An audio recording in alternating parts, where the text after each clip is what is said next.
Alrighty, so the first two game of these matinee Saturday action is in the books, and let's jump straight away by talking about the first game, which is Atlanta versus Nashville SC. So the good news for Atlanta is that they finally score an open play goal. It's been a long time since they've scored an open play goal. If you remember, last month they didn't score an open play goal whatsoever. The bad news is the winless run continue, and I think that second half for Atlanta just kind of sums up this team, at least doing this winless run, where this is a team that, yeah, it's safe to say that not only things are not going so well, but the seats are getting hotter and hotter by the minute for Ronnie Delia because it just feels like this team is not playing for Ronnie Delia whatsoever. Now, in the first half, first shot of the game came in the fourth minute with Fortune missed this one wide. Atlanta was on the front foot as they desperately looking for the opener and desperately also trying to end this winless run as well. Almiron would hits it right to Willis. The shots were still only 2-0 for Atlanta early on, but the possession was heavily in favor of Atlanta up to this point. The first shot for Nashville, C. Mule had a outstretched shot that actually looped one right to Guzan, but then in the 20th minute, the drought is finally over. The Atlanta finally scored an open play goal for the first time since late March, and it's Miguel Almiron, the one that scored from Lennon to give Atlanta a 1-0 lead. So you're thinking, well, finally, with the shackle being come off, is this team going to get going on the attacking end? Well, not really, because we would go through a period of time where not much really happened. Yeah, this was kind of a bit of a snooze fest in the first half. But I also thought that, for Nashville, it just feels like, after you score 7 goals in the last game, you know that there's going to be a bit of a letdown. I mean, this season, whenever we see a team come off of an incredible victory, there's always going to be a letdown heading into the next game, unless of course you're not named the Vancouver Whitecaps, who, like I said, they've been an absolute wagon this season. But yeah, you just kind of had a feeling Nashville was going to have a bit of a letdown, though I feel like that letdown was much bigger than I thought it would be because it just feels like they used up all their goals against Chicago and they're not really creating anything against this Atlanta team. So, as I said that, Surge would then head to wide on the doorstep of goal, and we do head to halftime with Atlanta leading 1-0. In the second half, a different story, though. Nashville really started to took possession of this game. Though it did start with Amador heads it wide from close range before Schaffelberg would blast it high from close. And besides a couple of half chances, again, not much really happened in the start of the second half. Either Surge would then heads it wide from close range, and again, it just feels like it's a reverse of the first half. First half, it was Atlanta having more of the possession. Nashville was kind of sitting back. Now it seems like Nashville, the one, is having the possession, and Atlanta, the one, is looking to try to sit back and counter. It didn't quite work out for them because in the 66th minute, Nashville would equalize. It's Daniel Lovitz. He scored from Mukta to tie the game up at one apiece. And then this is kind of when Nashville really started to ramp up some pressure, not only continue to dominate possession, but you can just kind of feel like it's here we go again for this Atlanta United team. Just look completely flat, and as soon as they gave up that goal, I would not be surprised if eventually Nashville is going to score that second. And as I said, the pressure is going to continue to mount on Ronnie Delia. And I even mentioned they're just getting pinned back and can't get any transitional attack whatsoever. Notice I didn't mention Latte Laugh name in this game, and I won't mention his name at all in this game as well because he was pretty much a ghost in this game. And notice I've also didn't mention the other attacking threat in Morenchik in this one. He was also pretty much a ghost. It just kind of sums up the story for this Atlanta attack, this $50 million attack. Besides Almiron had that one brilliance in the 20th minute. Where in the world is this attack has been gone these last so it's no wonder why they've been going for a long goal drought. Mukta then had a dangerous cross shot that was parried away by Guzan, but it was put back into the dangerous area, which no Nashville player was able to capitalize. And then he denied Mukta, but it fell right to Naha, who puts this one over. Nashville had all the momentum up to this point. They were pressing for the winner. There was a shout for a handball for Atlanta, not given. So yeah, the fans were not happy about that, and they told the referee that yeah, he really sucked for not calling that as a penalty. Guzan then denied Perez from close before Surge hits it right to Guzan. Amador would then blast one into the supporter section, and yeah, in the end, it ends in a 1-1 draw in this one. And the shots in this one, only 6 shot for Atlanta in this one. For 50 million attack, 6 shot is unacceptable in a game compared to 12 that Nashville has. 5 shots on goal compared to 2 that Atlanta has. 2 shots off target compared to 3 that Nashville has. Both teams had 1 shot that was blocked, and possession wise, 60% possession compared to 40% possession that Atlanta has in this one. And I would say that, if you're BJ Callahan, I don't think you would be happy with this point either. I mean, yes, when you're the road team, you should be happy with a point, but the fact that they had their moments in the second half and weren't able to capitalize, yeah, they will feel like they definitely left some points in this game, and this is kind of the story for Nashville this season. We've seen this team where at their best they can do what they did against Chicago, scoring 7 goals, and then they have these kind of performance where they just didn't really score too much goal. Now it's again not because of lack of trying. They did put some pressure late in this game, but just unable to capitalize on that. And if you're Atlanta, at least you kind of stop the bleeding when it comes to the losing, but the winless run continues. And like I said, the longer this winless run continues, the more likely Ronnie Delia might be shown the door. Again, I know it's early in the season. We're only 11 games into the season, but Atlanta is no stranger when it comes to decided to axe their head coach relatively quick. I mean, it's pretty clear that, like I said, in this second half, you can clearly see the body language of this team. They're not playing for Ronnie Delia. They clearly are not playing for Ronnie Daly in the second half, and gets to a point where the old saying, when you lose the dressing room, or in this case the locker room, you're probably going to be end up in the chalk block sooner or later. So yeah, unless if this Atlanta team doesn't start winning, I would not be surprised if Ronnie Daly could be fired, and the fan base have every right to be restless. I mean, this is not only 2024 all over again, but you could say it's maybe even worse and even more frustrating than 2024 consider all the expectation that this team has heading into this season.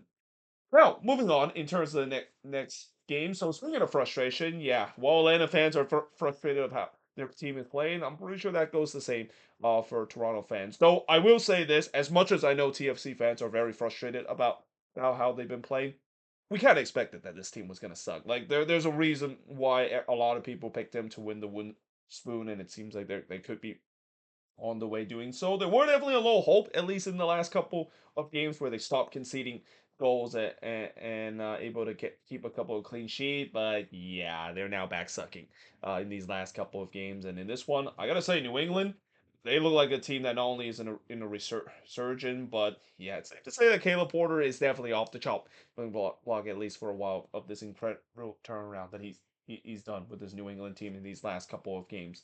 Now, in the first half, I thought Toronto was on the front foot early, trying to get the opening goal. Benedeski would puts it high, as that was the game's first shot. But on the first shot for New England, it's in the back of the net, and it's Carlos Hill, because of course Carlos Hill would score. He's been the pioneer when it comes to this Revs team resurgent in these last couple of weeks, as he scored here to make it 1-0 in favor of New England. And as I said, it was the Revs' first shot, and it was a banger from Carlos Hill. I mean, people forget that as much as Carlos Hill is a playmaker for this team, he can still score some amazing goal, and that was definitely an amazing goal, a banger on the volley. Benedeski did look to answer, but it was deflected and goes wide before Longstaff had a header that was clear off the line from the corner, as Toronto trying to press to get the equalizer. But the question is, can they break that goal drought? It's hard to believe, but they have now gone 300 plus minutes without goal drought, and by the end of this game, it's now 400 plus minutes since they last scored a home goal. Britt Hinson then looked like he was in on goal, but it was deflected wide. But then in the 27th minute, New England gets the second goal of the game, as Campana would score from Youssef to make it 2-0 in favor of New England. It comes off of a lightning counter attack, which New England has been very lethal, and that was kind of the story of this game. New England was just being so lethal on the transition, and if it wasn't for John Johnson in this one, I would say that this game probably would have been even more ugly than the scoreline indicate, because just 4 minutes later, it looked like it was 3-0 in favor of New England. If it wasn't for first Johnson denying Ganago, but falls right to Carlos Hill, and that's kind of the player that you would bet your house on the fact that he would score on the rebound. But from point blank range, he was absolutely robbed by Johnson, and I have a feeling he would definitely be looking at that and say, yeah, he should have scored that. I mean, he'll be happy that he got the goal, especially that fantastic goal that he scored in the 11th minute. But let's be honest, that is one that he's got to put it in, especially from a point blank effort. You usually do not see Carlos Hill miss those kind of opportunity. Fofana then hits one that hits the back stanchion from long range, and it was a great right there for Fofana as well. And then I thought Campana got away with a second yellow. And honestly, TFC fans will be very upset about this this because yeah, this should have been a second yellow card. You can clearly see he elbowed a TFC player off the ball. They did at least check VAR to see if that was a possible red card. Whether if it's a red card or a yellow card, Campana would have been sent off because he was already on a yellow. So yeah, he was a very lucky boy. The fact that he was still on the pitch after this game, and again, when you're not playing well, you're not gonna get the call that goes in your favor, as frustrating as it is for TFC fans after that moment.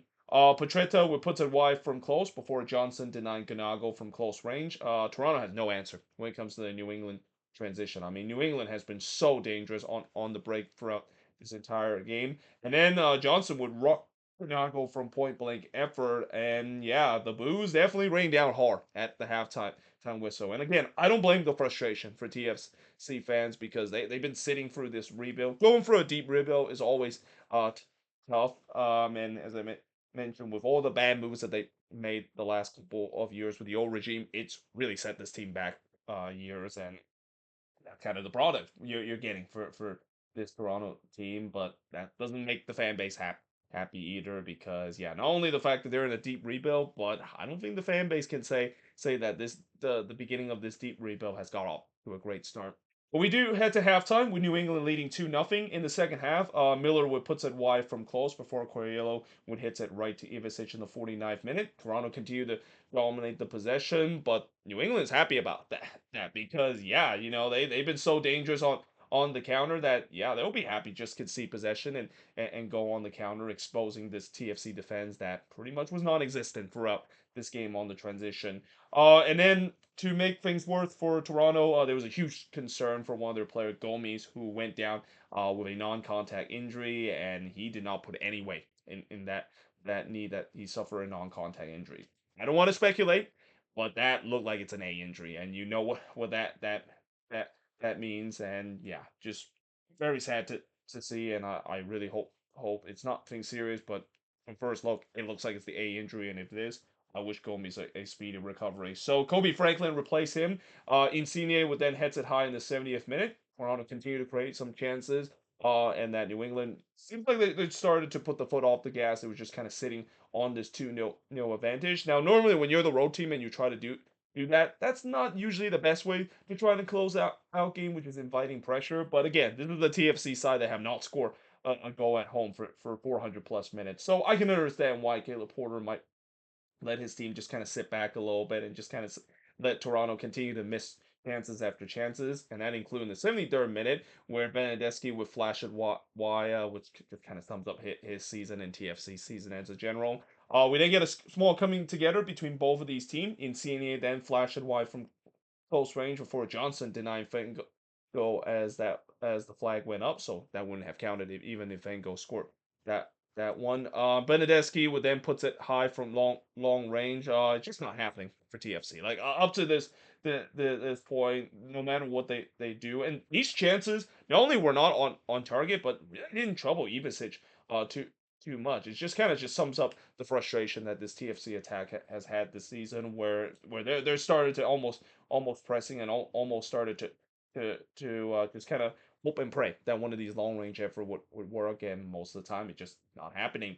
Shankalai then puts it wide from close range, and at the halftime whistle, yeah, the boos came down again. It wasn't as loud as it was at halftime because pretty much the fans already made their exit long before this game was over. Like around the 80th minute mark, yeah, the stands were pretty empty. Not that it would fall in the first place, but yeah, there was a lot of red empty seats in the stands. Everybody pretty much cleared out by stoppage time, and again, whoever is left there to the diehards that's watched there, they definitely show their feeling after the game. As in the end, New England with a 2-0 win in this one, they continue this resurgence, and I believe they're now above the red line right now. They're really doing something similar to what we see Sporting KC did a couple of years ago, got off to a terrible start, but somehow in some way found a resurgence out of nowhere, and now all of a sudden start to go on a run. That's I think is kind of the message I would say for a lot of these teams that is currently not doing well in the league, or even the last two winless team in the league. If you can finally get that first win, or heck, in New England cases, remember we're doing the time where they couldn't score an open play goal. You can finally score an open play goal, the floodgates is going to open, the confidence is going to be there, and right now This New England side, they look very confident right now. But the shots in this one, 18 shots apiece for both of these teams. 6 shots on goal for the 4 that TFC had. 7 shots off target for the 6 that New England has. 7 shots that was blocked for the 8 that TFC had. And possession-wise, 51% possession compared to the 49% possession that this New England team had. There you have it. That is pretty much it in terms of the matinee review. Obviously, we got a boatload of Saturday night action that is kicking off in just a bit. I am actually going to be going to one of the games, so I'm thinking most likely I might do part one of the review relatively late tonight, depending on how late I get home, and obviously I'm going to try my best in terms of keeping an eye on most of these games as possible. But you probably know that most of the review I'll do is probably going to be me just kind of watching some of the highlights from some of these games and do a review in terms of that. But either way, hope you guys enjoyed this video. If you do, make sure you like, smash the subscribe button. Let me know in the comments below what do you think of both of these games. And yeah, hope you guys enjoyed this video, and I will see you guys next time.